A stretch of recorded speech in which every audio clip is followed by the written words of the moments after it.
L'histoire du bombardement du camp de Thiaroye est empreinte d'une tristesse profonde et d'une injustice impardonnable. Déjà à la fin de la guerre, lorsque Paris célébrait sa libération avec une joie mêlée d'amertume. Au milieu des soldats français qui défilèrent dans les rues, un groupe crucial manquait à l'appel, les combattants noirs. Cette omission cruelle était le résultat d'une discrimination insidieuse appelée blanchiment, imposée par l'état-major américain. En décembre 1944, en Afrique de l'Ouest, près de Dakar, au Sénégal. Un camp qui aurait dû être un sanctuaire pour les soldats tirailleurs qui s'étaient battus courageusement pour la liberté s'est transformé en scène de tragédie. Ces mêmes soldats tirailleurs qui avaient versé leur sang pour la France et pour la liberté ont été trahis.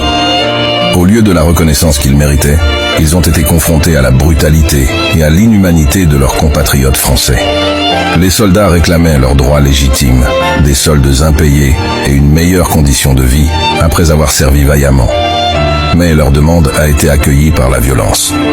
Les soldats tirailleurs ont été réprimés, emprisonnés, et certains ont même été tués.